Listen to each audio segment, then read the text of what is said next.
Hey, what's going on, everybody? Welcome to Sit Down and Shut Up. Hope you're having a good time on this Tuesday evening. Today we got Dirk. Let's bring him on. Hey, Dirk, can you hear me? I can hear you. Awesome. How's it going? Going all right. How about you? Doing okay. I'm gonna turn you up just a touch here. All right, cool, man. So I don't think we played yet. Any games yet? So I just want to ask. You had mentioned. Let me see here. Your note, you mentioned how to properly assess mental stack versus opponents that are doing Street Fighter 6 things for the most part. Does that Yeah. sound about right? Yeah. Cool, man. So have you played other fighting games before Street Fighter 6? I'm assuming yes. Okay. Yes. Under Night was my first game Okay. and is my beloved. I play Grand Blue right now, but I used to also play Strive, a little bit of DBFZ and Central Fiction. Okay. I'm Okay. mostly Gotcha. an anime game guy. Gotcha. So I mean, being able to deal with kind of bullshit is kind of par for the course for those games. I feel like, right? So it's just a different set of reactions, if you will, right? Like, Yeah, you it know, feels like I got the lead weights on right now in Street Fighter. It's like, oh, I can't. I yeah. can't. I don't know how to do it yet. Yeah, like you're able to identify something's happening, and then how do I stop that from happening? Right, cool. Right. Okay, cool. So what's your CFN? Let me. I have it pasted in another server just so I can always grab it. Sure. Um, there you go. You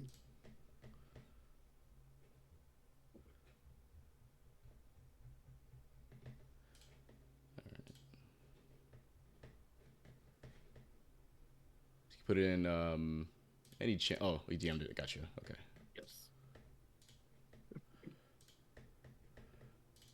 Okay.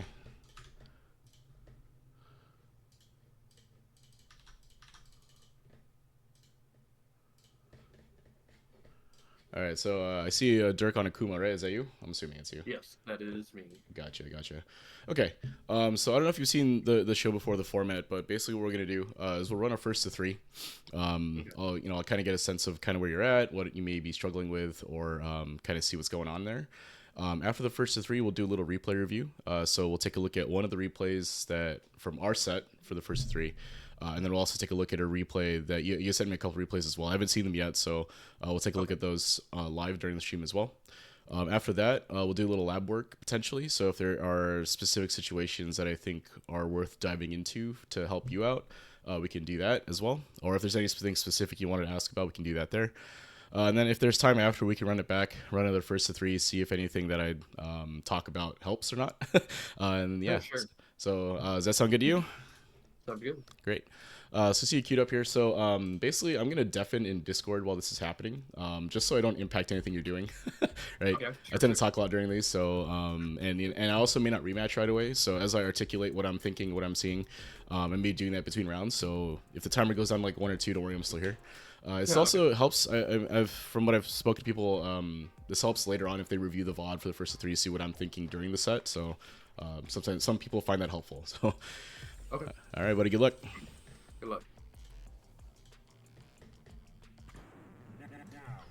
All right, Dirk. Have not played them before. Satora seems to know them though, so seemed excited. Although the Fight Rise team fight's going on right now, so all right, let's see what's up.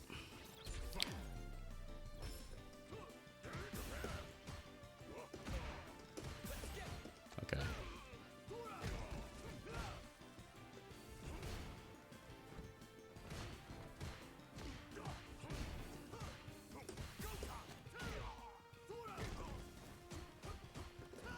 Hmm.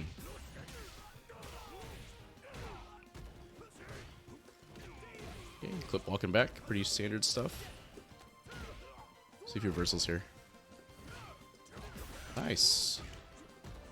Maybe not the best combo there because I was crouching, so the Tatsu whiffs. Okay, backdash. Okay, burn down the corner there. That's actually kind of tough to defend. I think he's trying to be a little bit passive, which makes sense. I think waiting for the DI, maybe wanting to buffer something.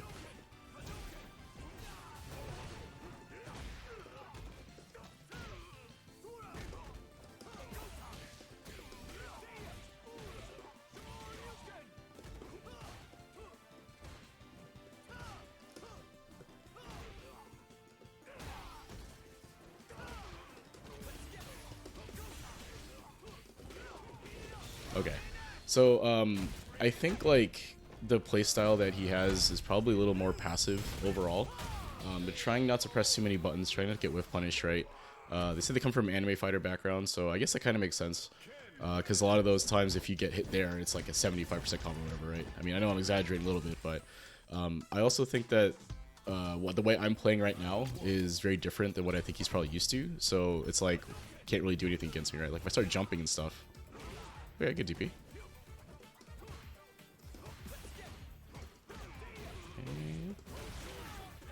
Good DP.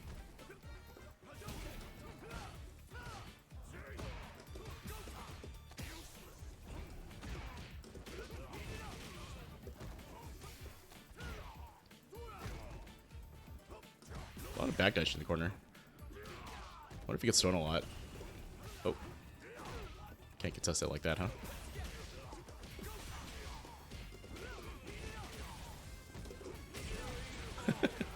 Alright, so, obviously, I would imagine that if he's playing in Diamond 1 right now, like, the kind of cash outs and stuff probably do happen, but not as often and not from those situations. So...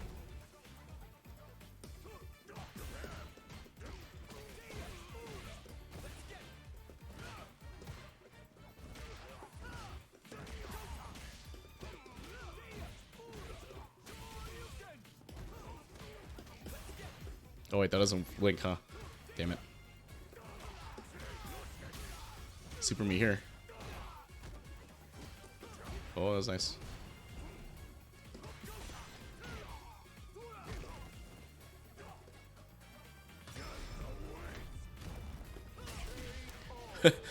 Maybe thinking something was coming there. Maybe misinput for a fireball, something like that. But again, I think the issue here right now is that if I'm playing the neutral game at a master level, it's very difficult for him to open me up, right? Like, I don't think he's been able to get any sort of offensive sequencing going. Again, mostly because I'm not playing the same way a Diamond would probably play, right? Mostly, I think, like, aggression, typically, like, a lot of high-risk, high-reward stuff, like you start jumping here.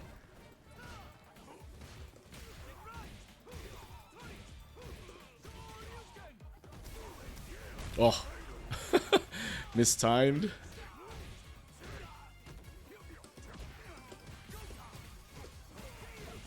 A lot of mash, I think. Maybe not mash, but like they're pressing after I do something. So let's see if we can frame trap them here.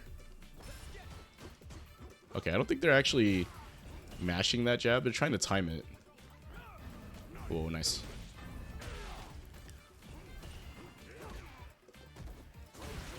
Nice TP.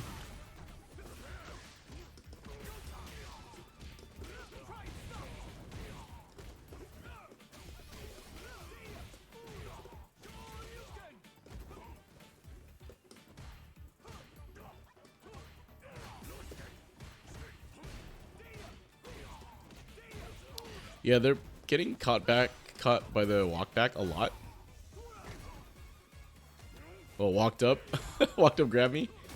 Oh. Oh, they went for the DP there, I think, and it didn't come out.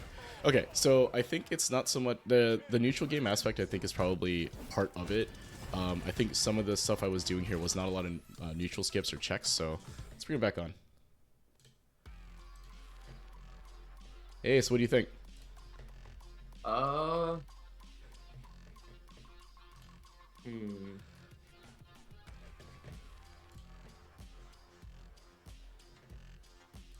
Tough one, huh? I don't know. I feel like... I don't know. Okay, so what I'll say is that I think the way that I was playing the game here is probably not how you run into a Ken in Diamond right now, right? Like you go. That's definitely true. That's definitely right? Because it did feel like you're a little uncomfortable in neutral, which is totally fine, right? I think that it's part of why you signed up for this thing. Yeah. I didn't do a lot of like reaction checks or neutral skip checks, mostly because I wanted to see how you would do against someone that wasn't doing that, right? Because we can always talk about how to check those skips and whatnot. But there were some things in neutral I think we can talk about as well as in corner defense. So I'm sharing my screen in Discord right now, so let me know if you can see it. And I'm going to open up a replay of one of our games here. Okay. And we can talk about it. So, alright, so I think this one's probably the let's take. I think this one's probably the one I want to watch. All right, so let's take a look at this one. I do know off the bat of this one because I saw the chip damage kill. I honestly was gonna just eat the chip kill because I didn't feel like leveling You sure? level one there. Yeah, you had to make a hard read, right, to get through that. Yeah. So, and even then, I think it would have been kind of a mountain to climb, right? I think I had a good amount of health, yeah. So, anyway, so what I will say is that for Akuma, especially in this matchup here, I think Akuma can zone pretty effectively. So when you were chucking fireballs, it was actually pretty effective on keeping me out. It's just that, obviously there's a certain rhythm and timing to throwing fireballs, and if I, as the defending player, am able to read and identify that, then I can get around it, right? I did land a jump in or two on you, right? So let's take a look at the game, and we'll see if there's any interesting things to talk about here. You see? So this is nice, right? This is pretty classic Street Fighter stuff, right? Yeah. Throwing fireballs mid-range, waiting for me to jump, and then DP it, right? Perfect. Right. So, okay, well, let's keep going here. Okay. Oh, I don't have a lot of display stuff. Hold on. Alright. Alright. So you do a little delay jab here, which I think is totally fine off of this.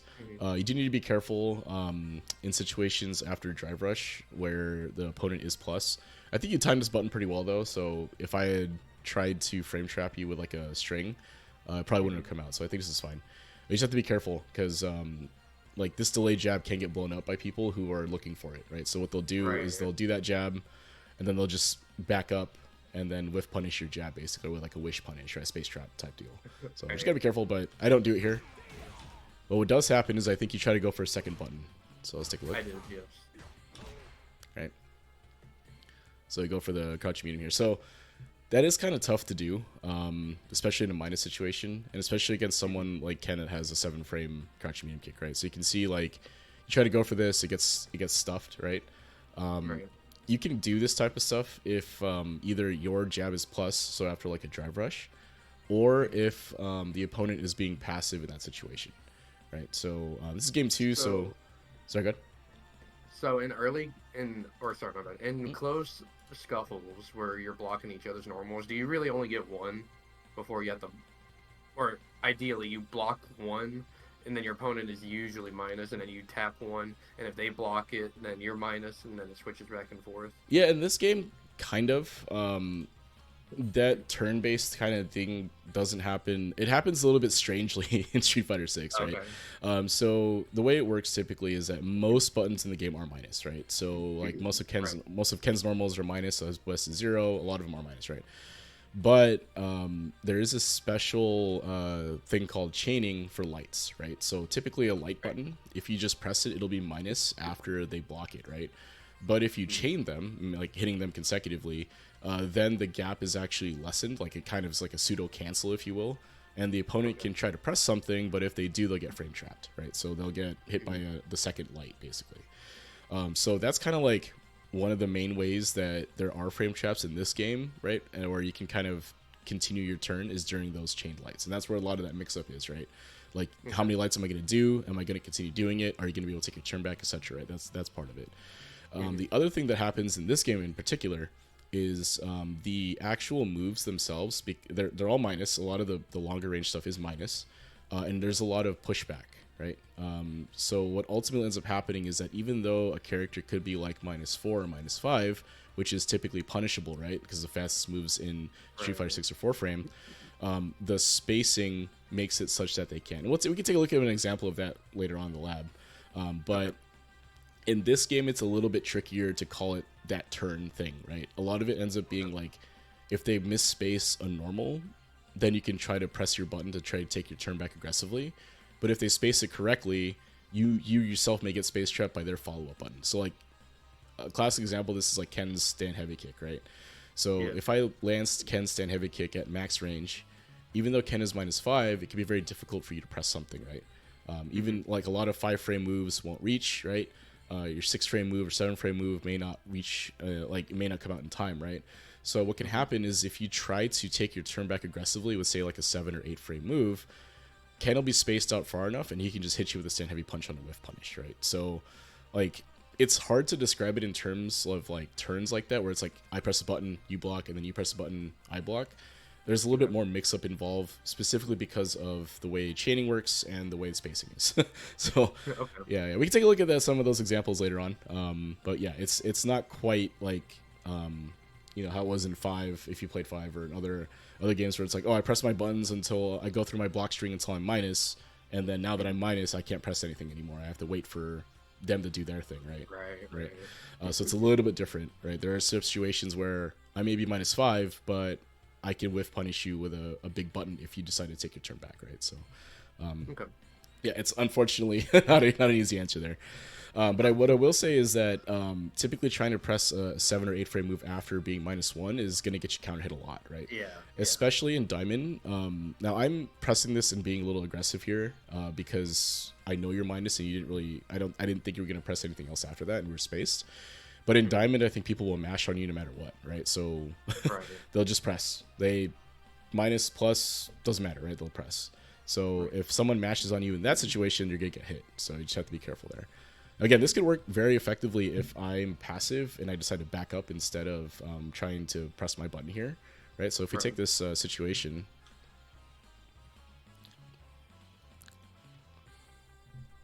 right? So you land that jab, and I elect to back up instead, right?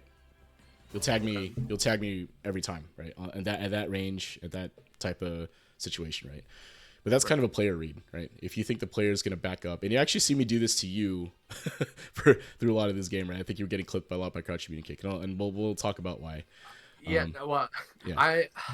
Man, I'm so not used to just like crouch blocking everything. Because almost all the games I play, I'm like in the air or like air faultless defensing or barriering or whatever. Yeah, like you have a I'm button. not used to like, oh, if I'm walking back, because I shimmy a lot in this game, and I always forget, oh, you can just clip me walking backwards. So it's just not a situation I'm used to. Yeah, definitely. It's something that I think a lot of folks coming from other games that have like block buttons or where like nothing, they have all these other defensive options, or like a low isn't really a problem. Going in Street Fighter 6, it's a problem here, right? Like getting clipped by that is a lot of the times the way you end up in the corner. So let's go to reversal here, right? I'm technically plus, and I kind of get a little greedy here and try to press my button, right? So I'm +3. Yeah. And then I go for a bigger button here, and then you DP me. This is fine.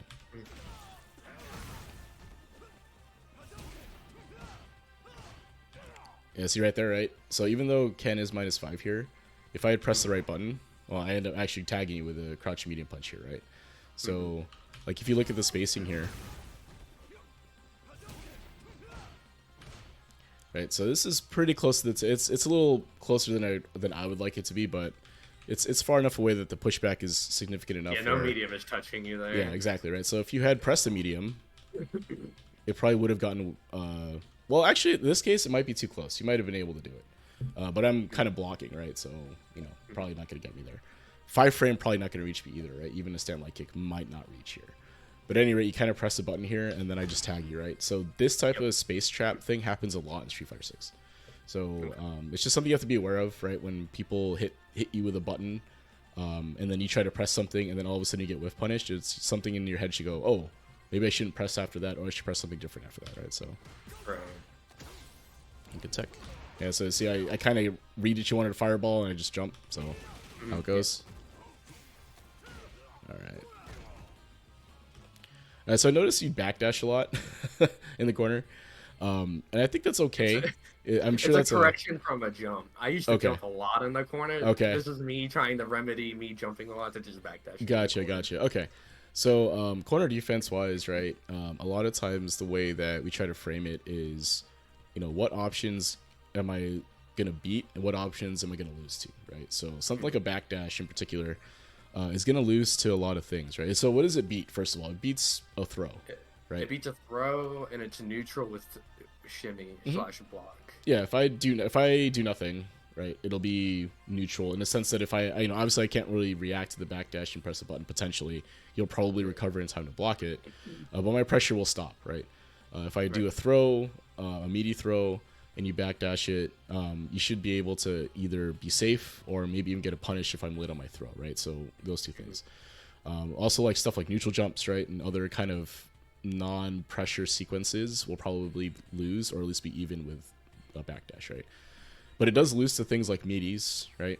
And the meaties are probably like meaty strikes anyway, and those are probably the most common things you'll see in Diamond, right? Like a Ken here will do his run Tatsu, do the run stop overhead, do it into a DP, right? And then they'll continue just pressuring you over and over again with meaties, right? And if you backdash immediately, that can be kind of tough. Now, if this is a read on me trying to do a throw, I think that's fine. I also think it's slightly better than jumping, although jumping forward is probably a little bit better on a hard read for a throw. Right. But you know, it's not the worst in the world, right? So you backdash, nothing necessarily bad happens, right? So it's okay. But ideally, most of the time, I think you should elect to just block, right? Either just block or maybe sprinkle in delay tech here and there if you think I'm going for a strike throw and you don't want to take a throw. But you know, for the most part, just blocking is totally fine. You don't have to be super active on defense necessarily. So, all right. So this was a very aggressive option. Get out of the corner here. Yeah, I realized that I wasn't checking my drive gauge here. Yeah. I just was like, I need to get out now. Right. Right. So, and I totally get that, right? So it's like if an opportunity came here, you know, you'd burn out for this, but you get a mix up at least, right? So if you press a button here, you're plus, so you get a mix up opportunity, right? I think you go for a throw and you get me, right? I just take the throw here. Okay. Now, ideally, you'd back throw, but that's okay. Yeah. You get your space back. Okay. This is fine, I think. The issue, though, now is that you're burned out in a situation where you're still kind of close to the corner, right? So that's kind of the should have back thrown there is what it is. So now I think you do the right thing here, right? You keep me away, try to get the zone game going a little bit to try to build some beater back. Get aggressive with the dive kick there, it lands. But unfortunately, go for an overhead that gets clipped, right? Yeah. So I shouldn't have done anything there, I think. It's tough because if that hits, right, you land that overhead. I don't think Akuma is plus enough without drive rush to really link it to anything. And like a wake up button there does kind of beat your walk up, mostly because you don't have meter, right? So if you're able to drive rush, right, then that meaty that'll probably hit me meaty, right, and I can't really contest it the same way. But unfortunately, since you're burned out, it kind of limits your options in terms of extensions and stuff. So yeah, I do think that in this scenario here, if you had continued doing this aspects, right, just zoning, keeping me out as best you can, take up space, so like walk up, throw fireball, walk up, throw fireball, try to take as much space as you can, and then DP me if I jump.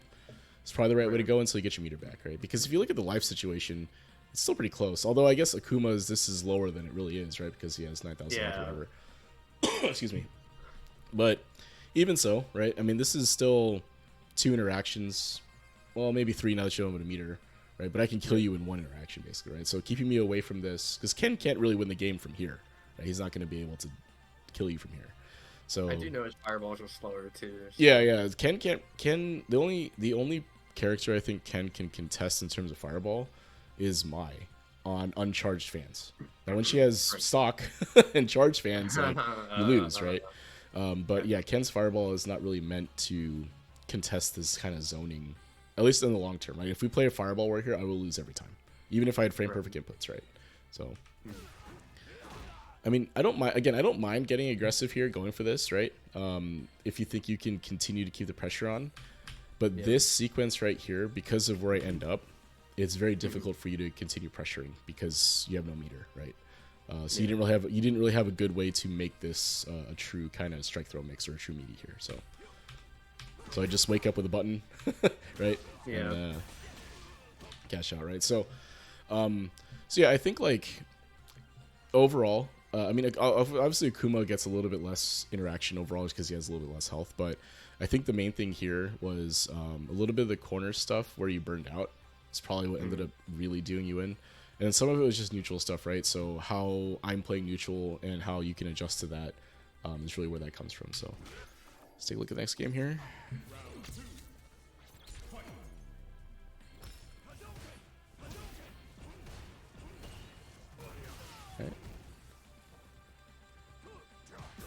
Alright, so not bad, right? It's fine. Fortunately, you get clipped or you get checked here on the going to medium punch, right? Right, so if you look what actually happens here is I do a bit of a delayed jab here after this, right? So I wait a little bit. There's like a frame. I didn't delay this enough, really. It should have been delayed a little bit more. Like, should be actually a little bit for longer to this, but I ended up hitting a jab here and basically challenging your next button here, right? Yeah. So, like, again, you have to be careful on going into lights into mediums against players that will mash, right? So this is, if you consider this basically me mashing the jab, essentially, right, after the second one. And again, players in Diamond, even through, like, you know, low to mid master, like lower master, if you will, like 1300 to 1500, even like some 1600, they'll mash here, right? If they think you're trying to be a little greedy with your button by going from, especially here, right, because you press the second jab, so the second jab makes you minus, right? So, and there's a little space here, right? So that means that I have a little bit of opportunity to try to catch you with a bigger button. It'll catch you pressing a bigger button behind this, right? So the way you kind of counteract this is by keeping these strings either airtight or making it such that I will get frame trapped if I try to jab you, right? So what that'll do is it'll discourage me from mashing there, and I have to do something else. And if I'm not mashing against your string anymore, that means you can go for these kind of medium or bigger buttons on block, basically, right? So it's basically an adjustment that you have to force the other player to make, or it's something you notice from another player, right? Like if I was totally passive here, like we were showing the last example, right, where I don't do anything and I just kind of wait, then it's totally okay for you to press the media button there, because I'm not gonna, like, me as the opponent is not doing anything. So it's okay for you to try to press that, either try to catch you walking back or try to apply more pressure to my drive gauge, whatever, right?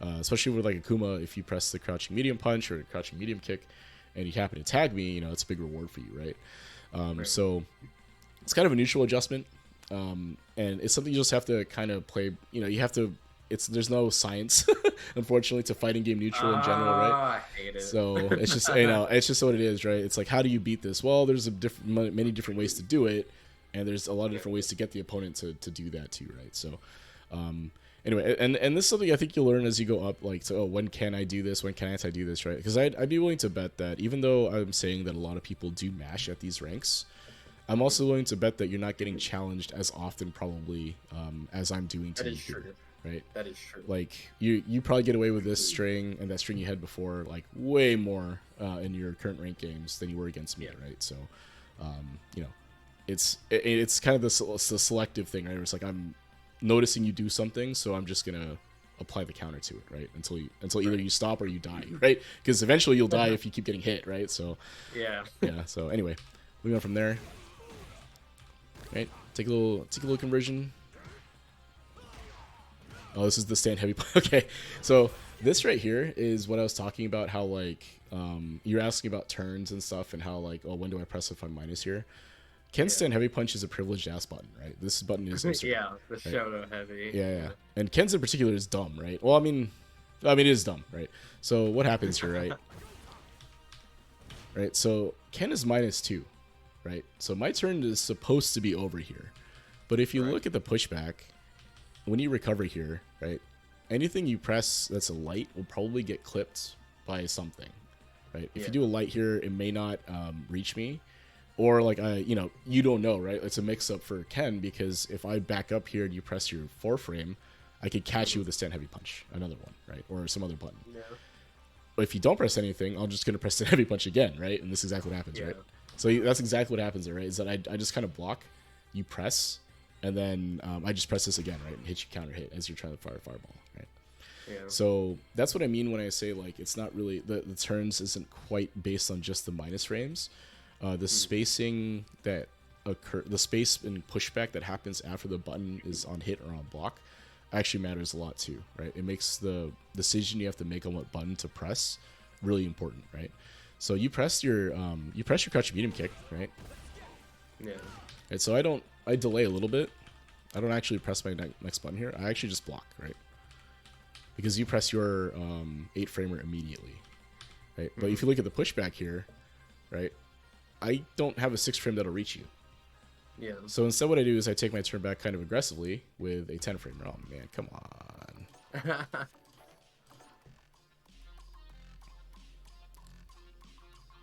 Come on. Killing me. So I take my turn back aggressively with that 10 framer, right? And then the spacing kind of makes it so that you couldn't really press another button after that, because after your crouching medium kick, you're actually minus, right? You're -6. It's kind of a lot, right? So you can't really press there in particular. So I just take my turn back with a big button, and it kind of tags you as you're trying to throw a fireball, right? Come on, Steam, killing me. CFN, hello. I know Steam was a little bit down earlier because they were updating the maintenance. Yeah, it's Tuesday, right? Yeah. Yep, Tuesdays at 6 Eastern, which is 3 for you. Is this what we're looking at? All right, so round 2 here. So yeah, that's what I mean when I say it's not so simple as minus, plus, and all that, right? You know, the spacing matters there too, for better or worse, right? So, and we get back to that point.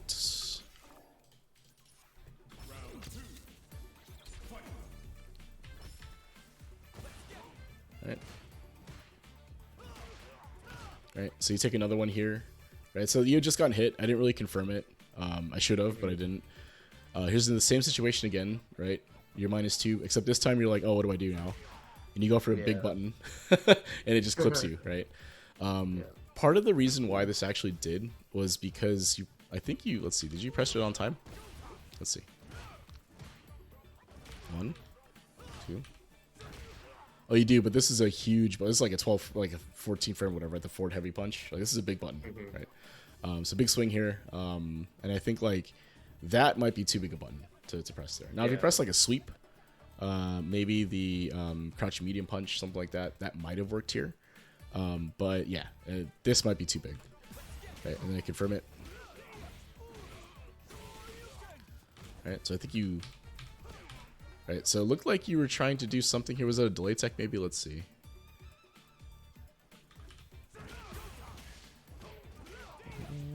Okay, so that's you just trying to get up. Right, what do you press here? So I create the setup. So this is, I'm a little bit late here, but that's okay. Okay, looks like you were trying to delay tech and then a kick came out. So the light kick might have come out here. That's why you get counter hit. Or maybe it's the startup of the throw. Can't really tell. Yeah. But you get hit by something here. So if you were trying to delay tech, this was a little early for that. If you're trying to press something that can be kind of tough because Ken's going for a meaty here, right? And this actually would have clipped a backdash or a jump as well, right? So the options here would have been like to block this or stop this would have been to block, delay tech potentially, reversal maybe as well, right? Those would be the kind of the main ways to get out of that meaty strike scenario. You can also go parry, right? If you are hard reading strike, you can also do wake up parry, try to catch a parry. I'm so scared to parry in this game. I hate getting counter punish grabbed from it's tough because of the way they changed parry in the last patch or whatever, where like, you know, you have more recovery and the hitbox is bigger and all that. But it is an option, right? Whether or not it's like the option you want, you know, hard to say in particular, but it is something you can do, right? And then I go for the wrong button here. Should have been a jab, but it's okay. Right, so right there, right? If you look at that string. So I chain 3 lights here, right? So if you look at the frame meter here, player 1, you'll see that the recovery of the first jab is canceled, and then it happens out here now, right? So the next hitbox comes out earlier. So this actually tags your challenge jab here, right? So if I was good at the game, I would have been able to confirm this into level 3, right? But I don't, unfortunately. But that's what I mean, right? Is that's this type of mix-up situation that comes with the chained lights, right? So like you guess that I would back off or not press anything, you try to mash against that, and you get frame trap for it, right? So that's one of the mix-ups in that situation anyway. Okay. And so good. I don't anti-air that. Right. So I think meter management might be something you want to look into. Maybe not right away, but you probably eventually want to stop burning out, especially as Akuma at some point. In this situation here, after you land the jump in, You should be able to confirm this into a meterless combo of some kind, right? Mostly because the drive rush here, like, you kind of get away with it because the hit here actually gives you enough where you don't burn out for the drive rush. Oops. If you look, it happens to get you right above the threshold for 3 bars, so it worked out. But I would definitely try to go for like a meterless combo here of some kind, mostly to preserve this, right? Because if you look at the overall situation, I only have a bar, a little bit more than a bar here. You have 3 bars, right? So the drive is in your favor. You're gonna have level 3 soon, so super is even, and you need this bar and the super to cut down some of the health that I have here, right? So like, imagine if you take a meterless combo here that ends in like light Tatsu, crouch and sweep, right? So like Akuma's kind of bread and butter thing, right? And then you do double dash up for a +5 scenario, right? Now it's a guess on my end on what's gonna happen next, right? And then from there, if you were to cash out or do a level 3 from there, that would put me potentially 1 or 2 hits away from dying, right? Or even with Akuma, you could do mad damage if you land a counter hit or a punish counter button, right? Like if you catch me, you're correct in the Oki scenario, and you land like a jump in or something, that's big damage, right? But you need this meter in order to convert that damage, right? So, because here, you go for the drive rush. Like, the same combo can be accomplished without the drive rush, right? It'll be a little less damage, but you'll get the same Oki situation. So if you do the double dash up, right, you'll be +5, right? But my guess here is that you're kind of averse to reversals, right? You're worried about me wake up super or something, right? So I think I died to an ODDP here, which is what I was mainly worried about. Oh, you would have, right? If I reversal in any capacity, you probably die, right? So, so yeah. I mean, I guess that's an okay situation, but I don't think I reversaled you very often. If maybe once or twice the whole set, right? So, I think you died with throw. Oh, well, the neutral super. So, yeah, I think part of that really is some of the meter management stuff, right? Not burning out. And then a couple of things on like defense really comes down to like choosing to block more often, maybe not being as active in a lot of those situations, trying to read what the opponent is doing. And then in neutral, some of it is just because you may you're not used to Street Fighter 6 neutral, I think, right? So there's a lot of situations where like the space between us was maybe not the correct spacing, if you will, for you to press the button you wanted to press, right? So maybe you were a little too far or a little too close or something like that, right? And that just comes with time, unfortunately. I wish I had a better way to describe that other than saying, there's grounded neutral videos you can watch that explain it way better than I do. So that all said, let's take a look at one of the replays that you had sent me, which I'm hoping will be a little more indicative of like what you're running into right now versus if you were to hop into a custom room and fight Rise, right? So let's take a look here. All right, so this is against Blanca. All right, cool. Let's take a look at this guy. So this hopefully will be a pretty good showing of the randomness that is ranked right now, but let's see what happens. I hated watching this so much. Let's break it down then, I guess. Let's take a look here. Yeah. At least all the other replays I rage queued, so like this is the best you're gonna get from this. I gotcha.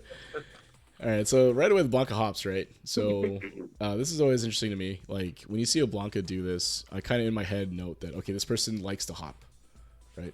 Like it's pretty rare for Blancas to hop in neutral unless they like doing it, because they're pretty minus here. I think you could have jabbed this at any point, right? So, your spoiler alert. Two of the hops, I tried to jab check it and I got trade comboed instead. Oh really? Yeah, I was like, oh well, I'm so late on these. Okay, gotcha.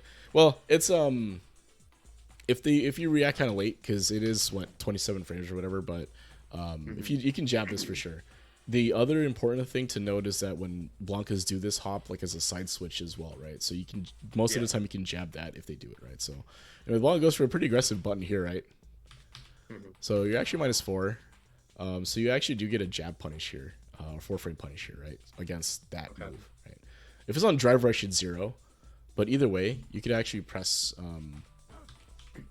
You could actually press something here. Oh wait, that's the wrong person.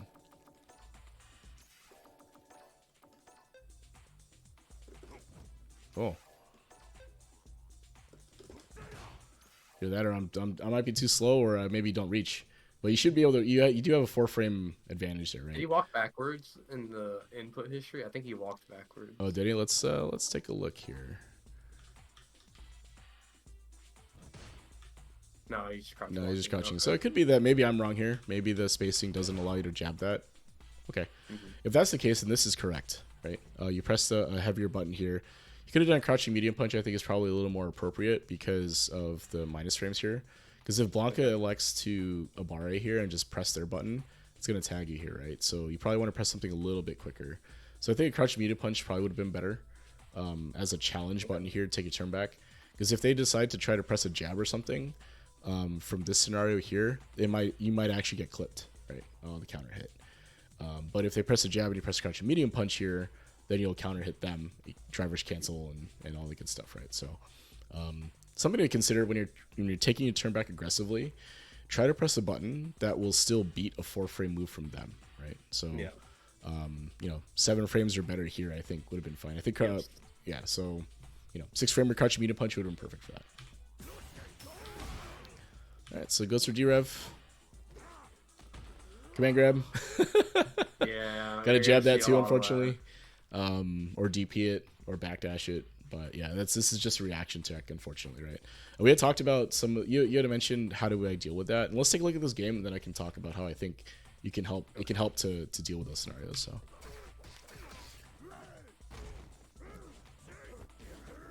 All right, Blanca ball. That was misinput. That was supposed to be DP. DP, yeah. Yeah, I'm getting used to a new shortcut on my lever list for the DPs, and I just didn't get it here. Yeah. There's a couple of good ones, right? Down forward, or whatever shortcut you're using. But yeah, that's just lab work. So. The unfortunate thing too here actually is that the Blanca elected to do the rainbow ball that went over you, right? So I think if you had DP'd correctly here, let's see. Okay, yeah, it does hit. So if you had gotten the DP, I think it would have been fine. So lab work, right? Just lab work, no big deal. All right, so now the Blanca here is definitely looking to slide on you or Blanca ball, right? Like there's no reason for Blanca to be playing this far away without wanting to do some shenanigans to you, right? So they're gonna drive rush hop, command grab, rainbow ball, slide, right? So in this scenario here, and obviously I don't know what's gonna happen next, but my mental stack here would be completely solely focused on those neutral skip tools, right? So if I don't throw a fireball, you can't slide on me, right? So Is this game 3 that you're looking at? Okay. I think this is game 3 you're looking at. Yeah, he slide punished my fireballs a lot in the first game. Okay. And then you'll definitely see a lot rarer fireballs in neutral here. Okay, and that's fair, right? I think it's an adjustment you have to make, like a decision you're making. It's like I'm gonna not zone as much because I'm gonna get hit by the slide. Now here though, unfortunately, I think what happens is he reads your movement and you get clipped. You throw a fireball here, he doesn't do it, and then he just tags you as you're trying to walk back, right? So if you had blocked this, obviously it's huge punish, right? But yeah. All right, so I think this is okay. Little far for you to do that. Like if the Blanca had been crouching and not walking back, he punishes you here with a big move. But because it hits your plus, you take your turn. You can continue your pressure, right? Stand media peek, I think is what you do. Right?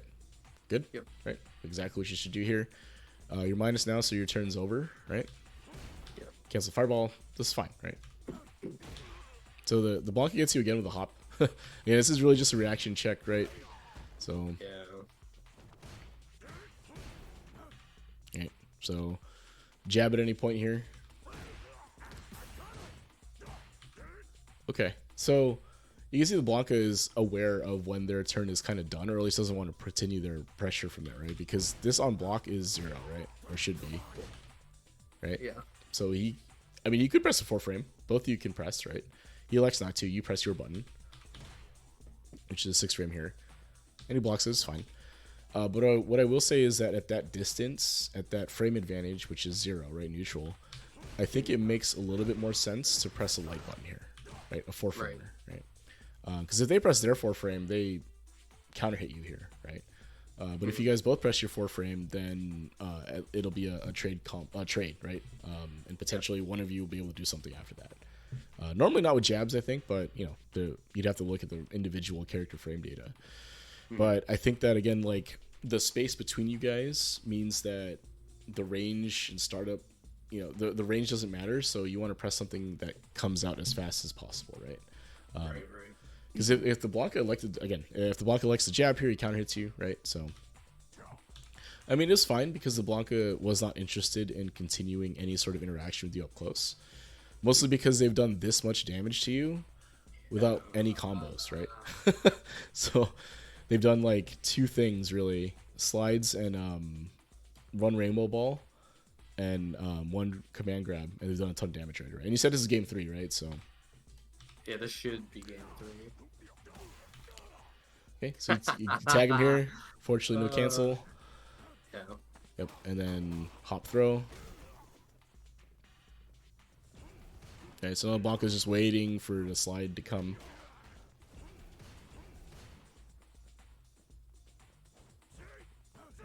Yep. Oh, okay. Misses it. So that was a good challenge right there, right? So with the get hit, doesn't confirm. Right, so here, right, you're +2, right? So you have two frames advantage here. You could have pressed a little sooner. It's okay that you didn't because the Blanca didn't really do anything. But you go for 4 framers here, right? So like you knew that a jab is correct here, right? So you don't need to stagger it if you don't want to here. I don't see the Blanca has been doing anything in neutral that would allow that to catch anything. You should probably just chain those lights. Because if the Blanca... Yep. Sorry. Good. Yeah, that's another thing.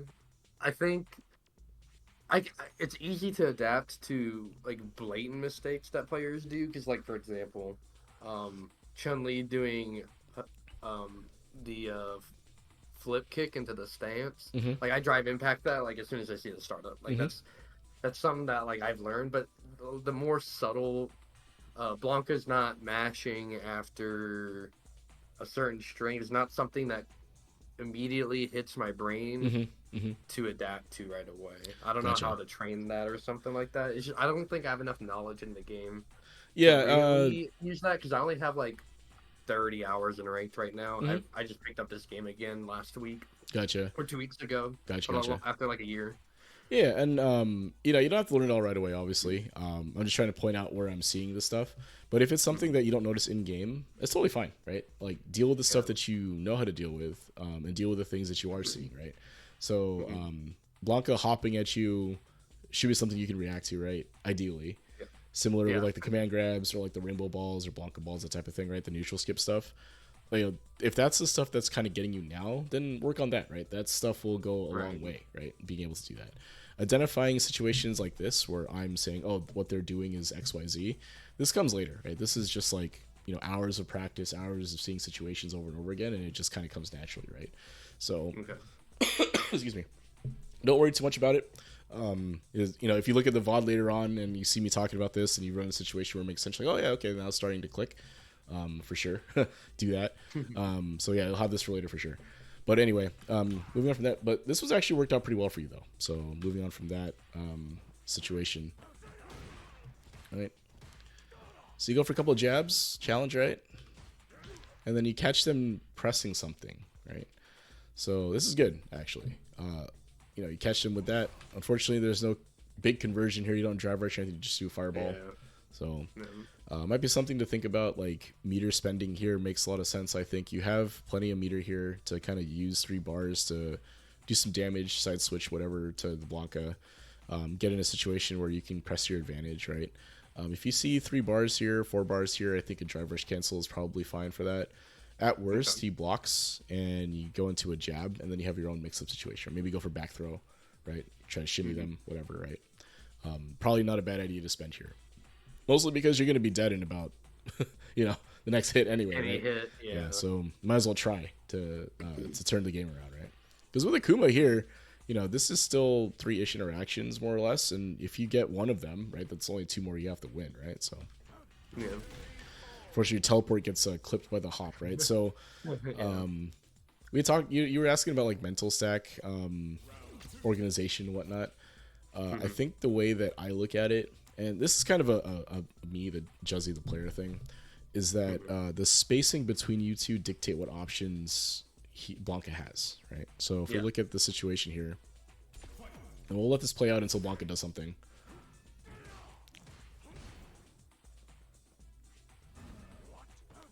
Okay, so right there, right? So if you look at the space that was happening here, right, up until this point, the very beginning here, right, the space here allows Blanca to be able to do the Blanca shenanigans, right? Like if he can't really slide. Like if he's standing here, like closer, he can't really slide on you, right? Like there's not enough time. I mean, a slide's obviously unreactable, but you know he's not going to react to you moving or throwing a fireball or anything like that, right? So it's kind of tough to throw a slide there. Additionally, a hop will probably get jabbed because he will be mid hop close to you, right? So the other hop that he did after the teleport there, he was able to land in front of you and then do something, right? So if he's too close when he does the hop, he's not going to be able to do anything until he lands, right? So it's plenty of time for you to just jab and react with something, right? Similarly with Rainbow Ball, right? So Rainbow Ball from here is too close. Most of the Rainbow Balls, you can't really steer it to stay kind of ambiguous or go all the full distance, right? You can kind of DP it or anti-air it as it's coming out, right? It's too close. So what that means is that when Blanca is standing at this distance now, my head immediately stops thinking about pressing buttons to whiff punish, playing grounded neutral, all of that footsie stuff. That's out the window. The only thing I'm looking for now is reacting to a Blanca ball, a Rainbow Ball, and continuing to block in case he slides. So like your mental stack should be completely emptied of anything other than those options for the most part, right? Now you can throw Fireball still, right? You can run that risk, throw a Fireball, and then block immediately, and then see if the Blanca is like paying attention. But from here, all of his options become live, right? So he can Blanca Ball you, right? He can Rainbow Ball you. He can walk up, close the distance, hop, throw you. He can command grab you from here. He can slide, right? But these are all neutral skips that can be checked with jabs or DP, right? So your mental stack should filter down to basically, I'm looking for these three options, right? And I'm just going to walk and block. Like, you can't really react. Again, slide is not something you react to, right?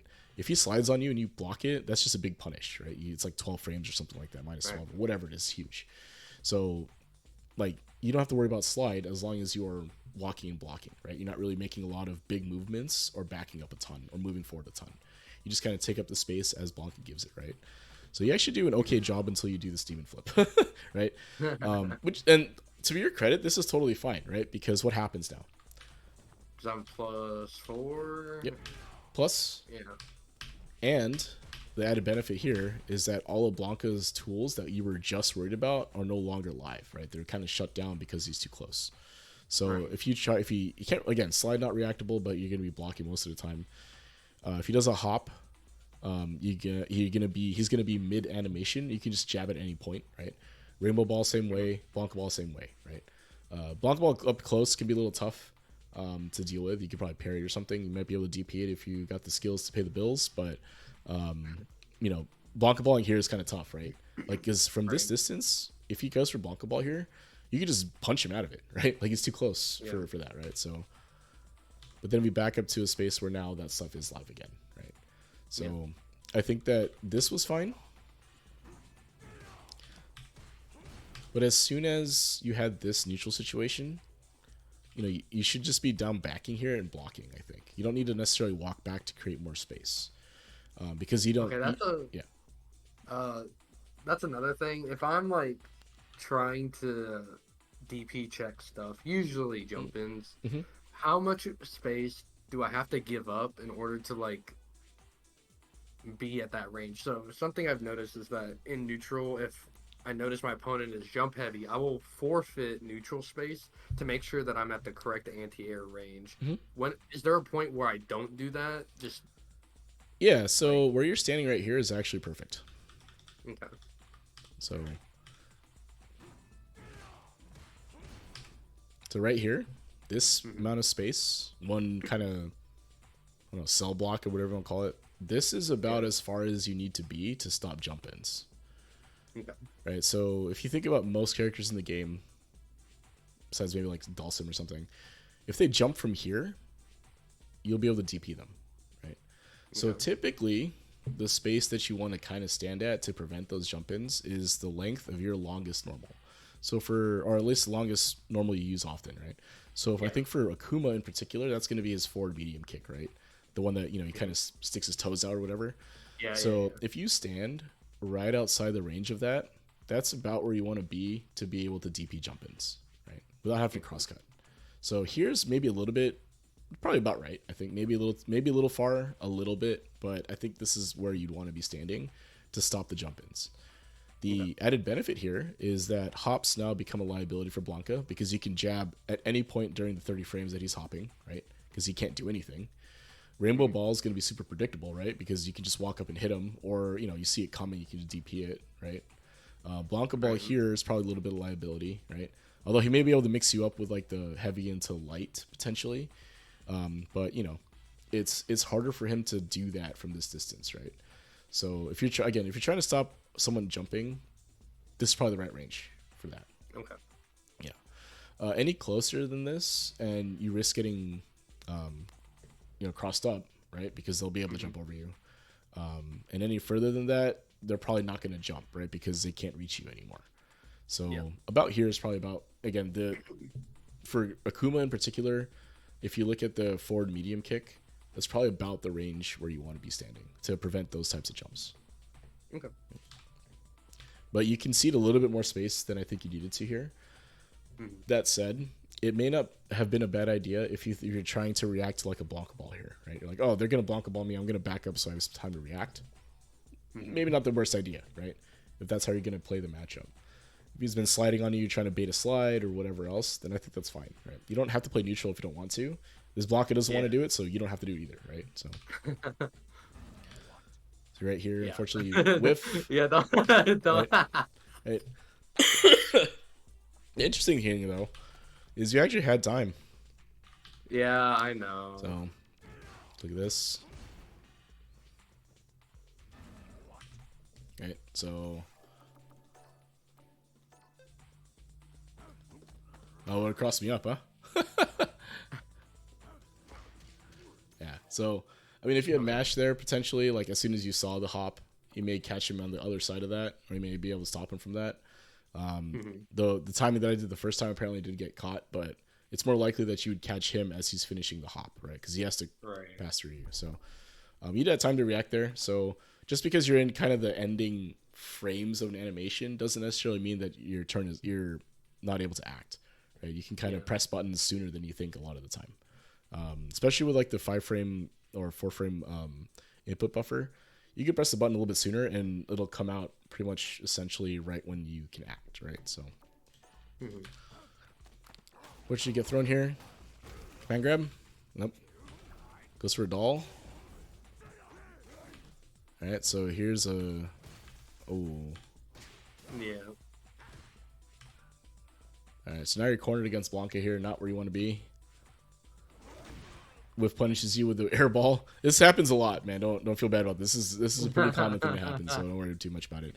You just have to be ready for that because it's tough because he's whiff punishing your throw essentially, right?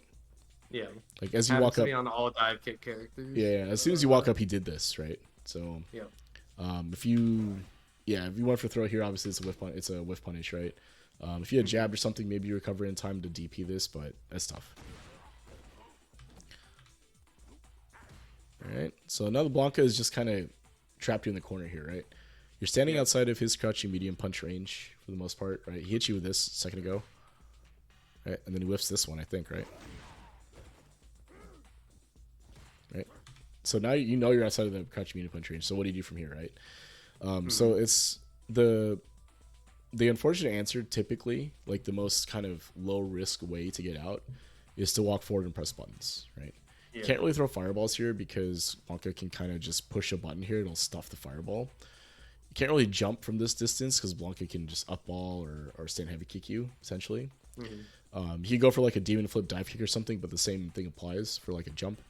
You can also get aggressive here, right? Crouching medium kick drive rush is also an option. The reason I would bring that up is because it's an aggressive option, But you have meter to support that, right? You can burn meter for that, right? So let's see what Right. happens. Blanca gets bored and backs off, right? So he had you basically right where he wanted you, right? You're not doing anything. He's ahead in life. For all the Blanca could have just stayed right here for the next 79 seconds and won the game, right? Like Yeah. that's something that could have happened. The Blanca gets bored and backs off though here. But honestly, like this is pretty typical of like someone trying to bait you to do something. And if you're not doing anything, like this player should actually be trying to get in your face more, right? Doesn't want to commit, and for whatever reason they don't, so they back off. They just jump back, right? Give up space, give up the corner, and then eat a fireball for it, right? So I don't quite understand the logic there, but maybe they're trying to do something. But you can see what happened though, right? So here you have zero space, no room to breathe, Yep. can't press any buttons. All right, now you have space to throw fireballs, right? Yeah. Press, walk forward, right? So he gives up the space, concedes the corner to you for whatever reason. Now you can just walk forward, right? You don't have to spend any meter. You don't have to do drive rushes, teleports, anything. You just walk forward to like this spot right here, right? Right. So, fortunately, you get slid on because he read your Yeah. fireball pattern right. So, overhead,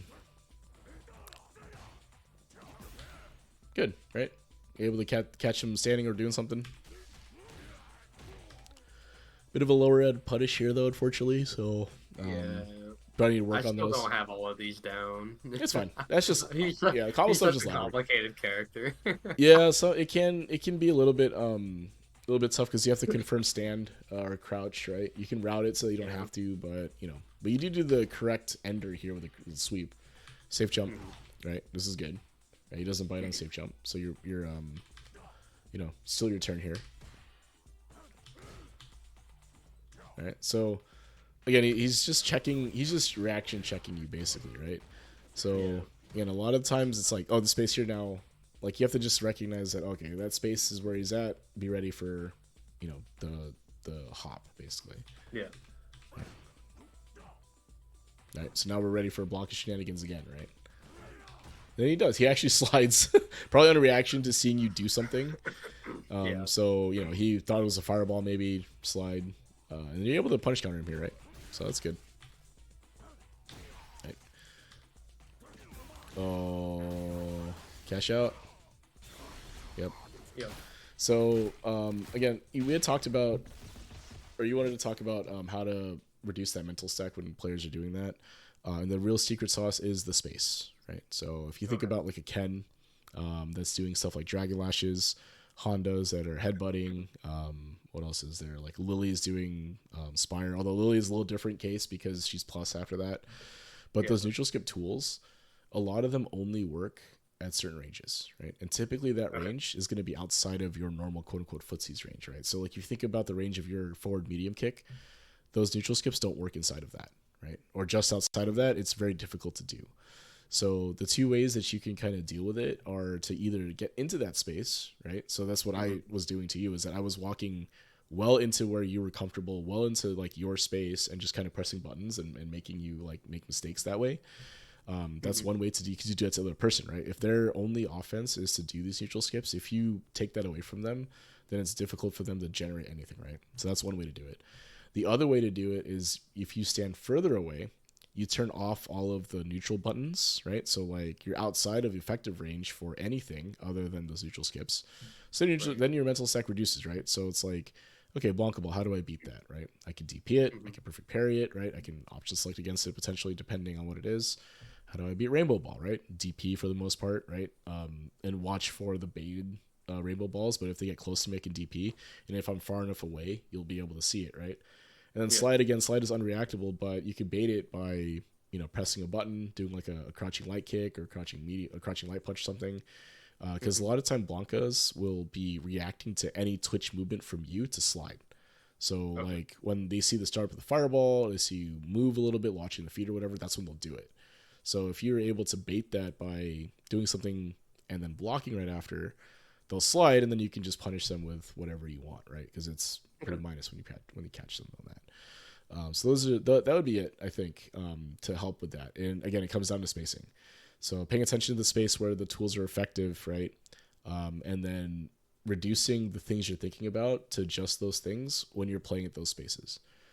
Because Okay. like people talk about SF6 being like this very mental stack heavy game, which kind of is, right? Because there's a lot of tools that people have to get in there, to skip neutral, to bypass certain things, as well as all the footsie stuff too, right? So like dealing with jumps, dealing with buttons from the opponent and all that stuff. But not everything is live all the time, right? So like if Right. I'm standing too close, Blanca's not gonna Blanca ball. Right? It's similar for a Shoto, right? You can't throw a fireball too close because they'll get stuffed, Hmm. right? Like they can press a button and stuff it, or they can jump it, whatever. If you throw a fireball too close, you may get punished for it.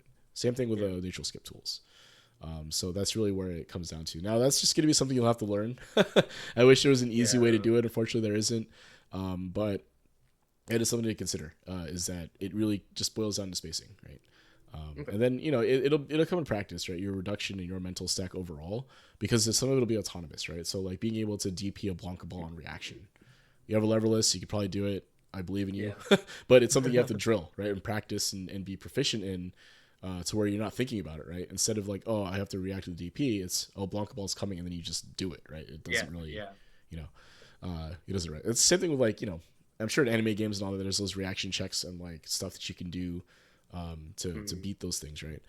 And there's other counters to stuff too. So like being able to perfect parry things, derev stuff, usage of meter, players Mhm. character specific tools potentially that you have, right? Let's get around some of that. So, Okay. but yeah, the main takeaway I think would be pay attention to space and only pay attention to things that can hurt you from the spaces you're standing at. The closer you Okay. are, the less of those neutral skip tools become available most of the time. The further away you are, the more of those neutral skip tools are available. So you have to kind of dedicate more of your mental stack to countering those versus like playing grounded footsies or neutral, right? So Right. yeah, cool. Yeah, I mean that's kind of how this Blanca got you though, was that you were. It felt like you couldn't really react to everything, right? Or to Yeah. anything really, but it was because you're trying to react to everything, Yeah. right? It's So such a huge weakness. yeah, it's like, oh, I want to cover every option coming in, but you can't, right? It's Yeah. even the highest level players aren't doing that, right? Like you are Right. instead, what you're doing is you're reducing the things that you are thinking about to something a little more manageable. Part of it also is being okay losing to random stuff, right? So like if the Blanca for Yeah. whatever reason just goes ham, does something completely out of left field, whatever that might look like, right? Maybe it's like a wild hop or something like that, or whatever. Like you weren't ready for it, okay, right? That's okay. But if you can stop every Blanca ball, stop the slide, stop the rainbow balls, right? You're shutting down a lot of those options, right? Jabbing hops, right? Not Mhm. allowing him to get away with some of that the fake minus stuff. That goes a long way, right? So, Right. oh man. What else did I say we talked about? I think we covered those two things, right? Right. Looked at the spacing stuff with the stand heavy punch thing. We looked at reaction check stuff. So cool. Yeah. Anything else you can think of you want to ask, talk about? Um, for drive impact. Mm-hmm. So when assessing what's the most dangerous thing my opponent can do? Mm-hmm. Should drive impact be number one if like I'm within basically jab range or medium punch range? Because I feel like I get blown up by this as a reversal a lot Mm-hmm. because I I'm very, very prone to crouch medium kick into fireball autopilot, and I Okay. get blown up by it every time. Yeah. Yeah. Yeah. And so is that like the most dangerous thing that I should be looking out for? To where it's like, okay, opponent likes to drive impact. Should I always just have my finger over my drive impact button to hit it back? Is that something that I mean, is like highest priority? I Or think priority wise, it's how do I put this? It's definitely up there, but a lot of times when you're getting drive impacted like that, at least at a higher level, it's usually a call out to something you're doing that is susceptible to drive impact. Now okay, in Diamond, I think in like 1500 Master and that, you still get people just kind of throwing DI out in neutral, or they're just kind of like throwing the DI out whenever they feel like it. yeah, So would that be at the top of mental stack? No, but the drive impact like sound and visual cue is so distinct that typically I just do have, and the way my lever list is set up, I guess I typically have a finger on DI anyway, right? okay, So I think it's just something you have to learn to react to. The other half to that is if you are getting drive impacted a ton, it means that you're doing, and it's like punish counter drive it back, right? So like you couldn't have DI back. It just means that you have to change your pressure to something that's not susceptible to DI, right? Okay. So if you're doing the crouching medium kick to fireball thing a lot and you're getting DI'd for that, then you should change your pressure into something like maybe crouching medium punch or just crouching medium kick into nothing, and then counter DI them if that comes out, right? Do something that is a special cancelable button, and then you'd be able to counter DI if you push into their DI, right? Okay. But again, I don't know if I would call that necessarily like the highest priority. It's definitely something to be wary of. But a lot of times, players that are drive impact heavy will communicate that to you pretty early in the set. Right? Like, oh, this guy just went for DI like round start. Okay, now in my head I'm like, okay, now I got to be ready for that DI piece, right? But yeah, I think it becomes more of a reaction thing, because again, the DI startup is there's a good amount of time. It's very distinct sound, very distinct visual cue, right? It's like that orange or whatever, or it's the big paint, right, that comes out. So I typically just have a button, or my pinky is where it is for me, right? Is for the DI. I just be ready for that. I know some guys have like they have like D brake lever or like some other option where they can like slam their hand against the controller and then a DI will come out. But yeah, I mean, typically again, it's not a bad idea to be ready for that, because people will kind of randomly DI you and you just have to be ready. And if you're getting hit by it, it just means that your pressure string and your neutral strings, the stuff you're doing, is not special cancelable and therefore susceptible to DI, right? Yeah. So if you are running into that, you just have to change your pressure and the button selection to allow you to counter DI. So like for Akuma in particular, maybe you don't do that cancel, right? You just do crouching medium punch or crouching medium kick. Maybe not crouching medium kick by itself. You'd probably want to buffer that in a drive rush, but and again, in that scenario too, if you buffer in a drive rush, it's expensive, but for 4 bars, you'll counter DI, right? So you can be ready there too. But maybe changing crouching medium punch, switching to lights, and other things that are cancelable will help. Another thing that helps too is if you are doing lights, you can press multiple lights into a DI and then counter and then cancel later, right? So you have a little more time to react as well. So if you are using lights and other chainable buttons or whatever, it'll give you more time to react, right? As you hit into the armor, you can cancel one of those lights into the DI and then you counter DI. Right. So yeah, but in terms of like mental stack, so to go back to that note, I think it needs to be there, something you're wary of, but only when they're close, right? So if they're far away, you don't have to worry about drive impact, right? No, there's no, it shouldn't take up any space in your mental stack for that. Then when they get close, all of a sudden, okay, now DI is live, let me pay more attention to what's happening, right? So yeah. Cool, man. Anything else you think of? No, I think that's it. Cool, man. So I think you're East Coast, man, so I'll ask if you want to run it back or not. It's up to you. It's a little late. Sure. All right, cool. Yeah. No, I took a nap when I got home from work. I'm live. Gotcha. I'll just get you back in the room.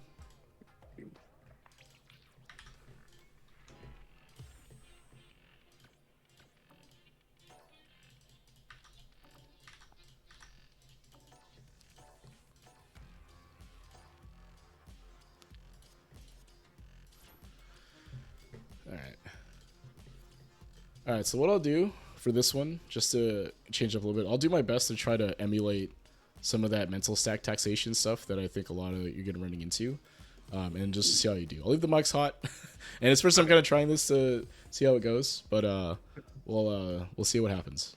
So just remember that if I'm standing further away, neutral skips are live. If I'm standing closer, DI and stuff is live, right? So I probably could pick a different character, but I think Ken will be fine.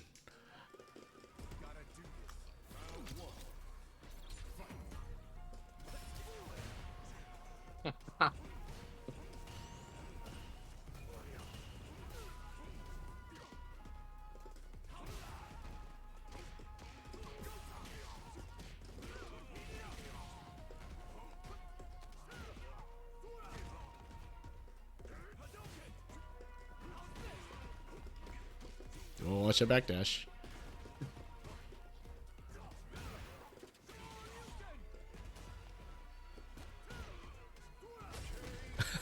That's tough. Yeah, that's tough still, right? It eats me alive. Yeah. It eats me alive.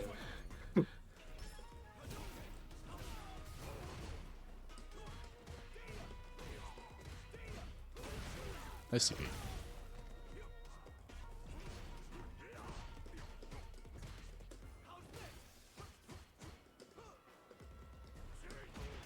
Whoa.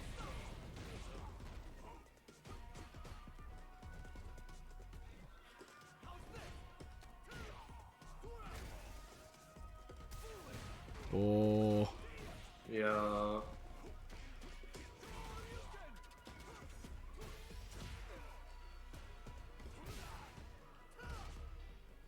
There you go. Walk forward if I give a space. Oh, very nice.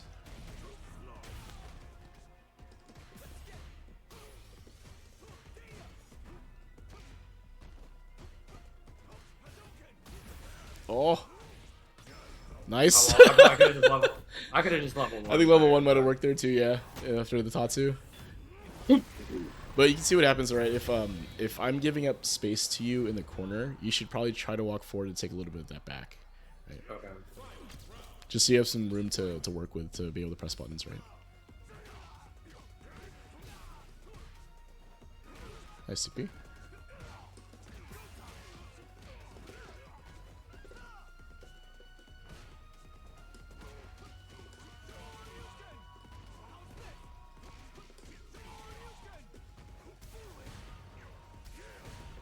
That's still puppered.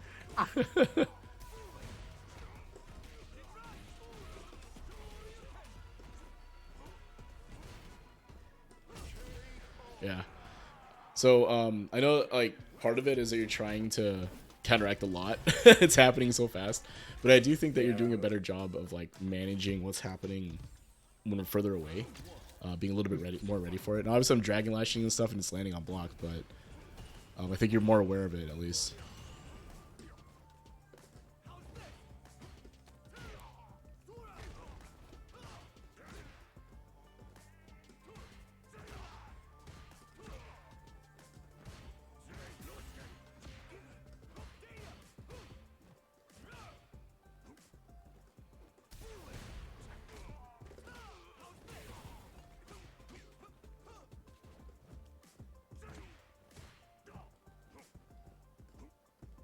There you go. Yeah.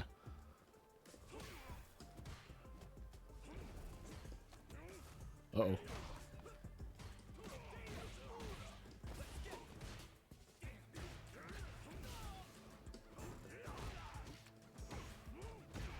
Oh, I was just missing put up. Yeah. So I will say that Dragon Lashes are typically DI-able on reaction, so if you see it coming, you can DI it. Okay. If you're ready for it. Or just try jabbing it to the other option.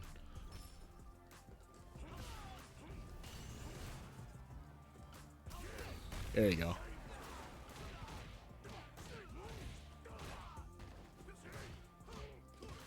That sequence is perfect. Oh, that was just out of range, though. Yeah.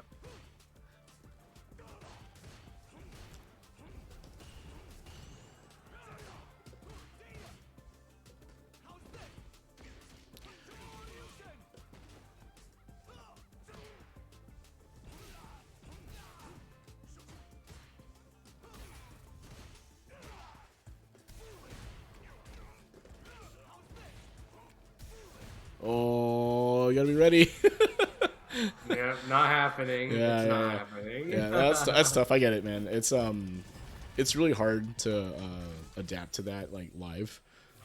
But it is something you'll just have to kind of train through, right? I think there's some reaction check stuff we can talk about, or drills rather that you can do. Might help.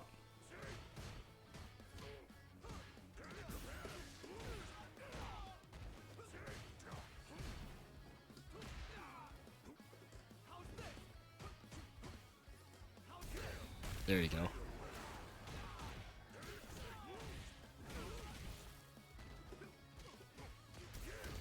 Cool.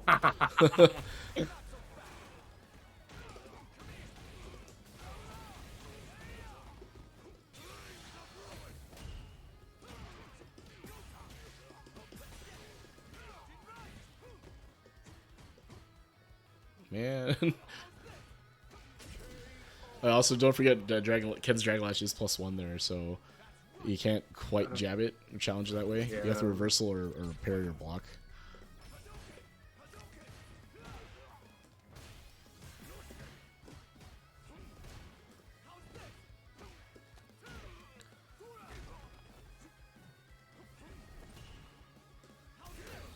Nice.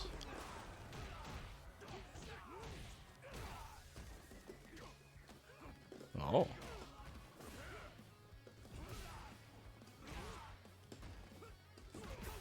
Ah.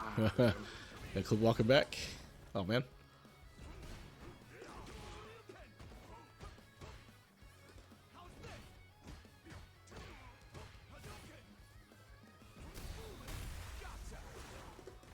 Oh.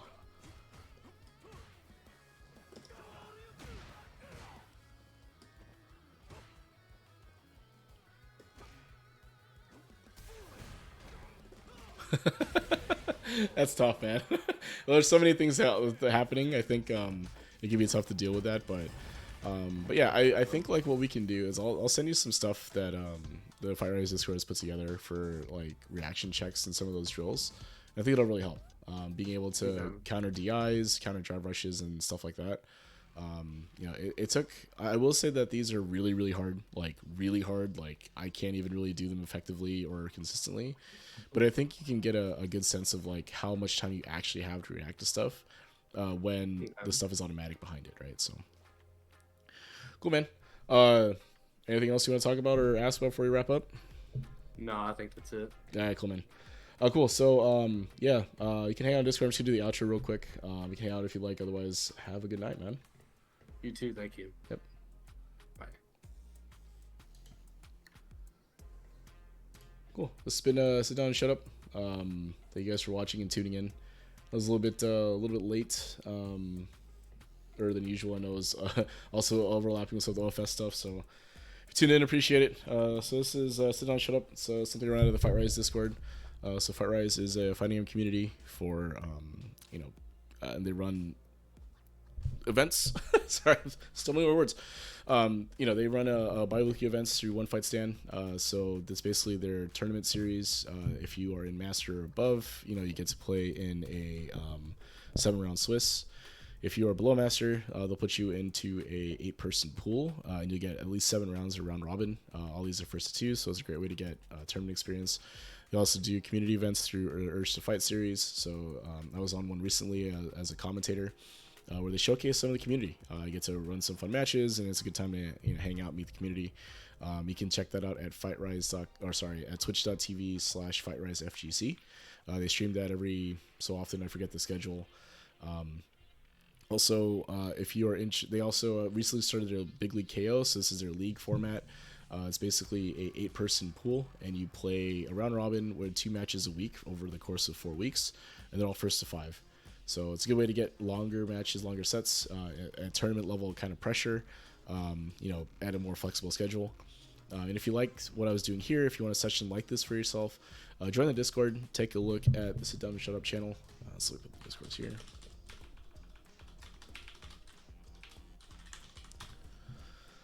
So you can take a look at the Sit Down Shut Up channel. There'll be pins on how to join get a session like this, and how to queue up. I'm also part of the Newbie Fight Club. So Newbie Fight Club is a fighting community focused on getting newer fighters, newer players into fighting games. They run lobby nights every Monday, Wednesday, Friday. They also run bi-weekly tournaments. I think there was one last Friday. They also have some events on Tuesdays and Thursdays for other fighting games, so like 3D Fighters and like Fight K, like Arcade Classics. They do that. Also, both these discords are pretty active, so if you want games and matches with any one of those discords, you have all levels from rookie all the way up to like Ultimate Master and some legend players as well in both of these discords. So if you're looking for folks to play games with, I'm pretty active on these discords myself, so feel free to reach out for sets and things of that nature. And join these discords and be part of the community. So I know I don't talk too much during these to chat and all that, so I do appreciate anyone's sending messages and the follows and subs and all that stuff. And if you're looking for the older sessions that I've run in the past, take a look at the YouTube channel. I should probably put something in the lead description. If you're watching us on YouTube, great, thank you. I appreciate it. So with that, thank you everyone for watching and have a good night.